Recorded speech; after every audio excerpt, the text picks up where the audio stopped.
sometimes when you are back in Kenya, you have no dreams of what America looks like until you get here. And if you consider yourself so safe, like Terah, when you reached Haran, and you settle down here in America, and think that this is where you are destined to be, it might be forever too late. Let me preach this before I become complacent. When I get used to it, I acclimatize to the American lifestyle. And when you see me becoming complacent, you remind me of this sermon. But Colonel Ayane asked me to preach a sermon of revival and reformation.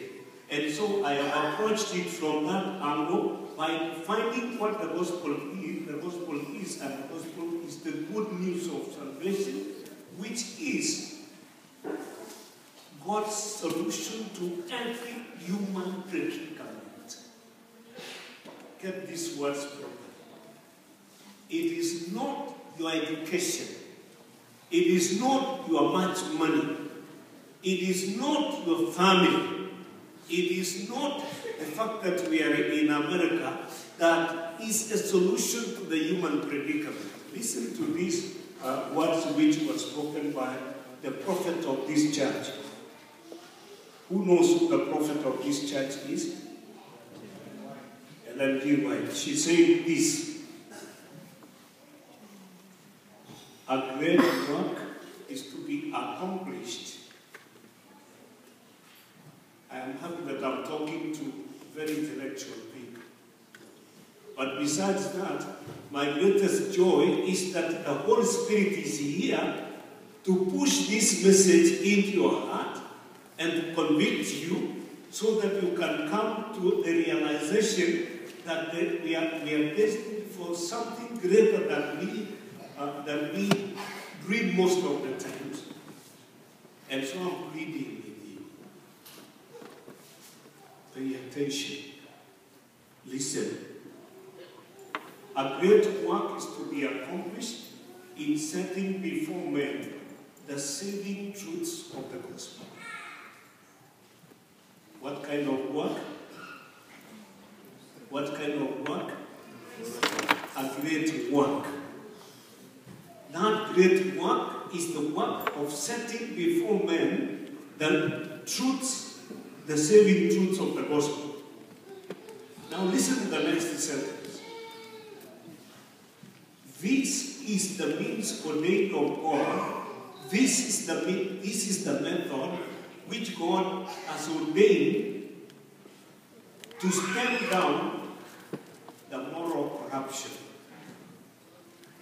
There is corruption back in Kenya, corruption back in Africa. Do you think there is corruption in Britain or in Europe? Yes. Is there corruption in America? Yes. So, like they say, but it's not like Kenya. All people are liking it. They say, Beyonce, Mera Bile. Beyonce, Mera Bile. That means you put them envelopes. The envelopes of the same kind. So all human beings, according to Romans chapter 3:23, have sinned and have come short of the glory of God.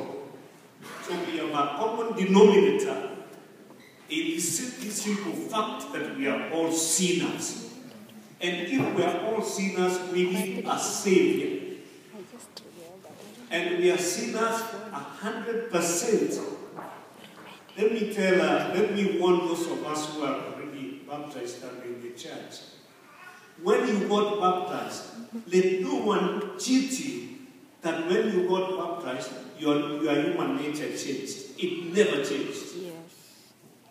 Your human nature is going to change when Christ comes, and He puts on us a new life, a new nature, like the one that He rose up with, which either He will give to you if He finds you alive and you are transformed.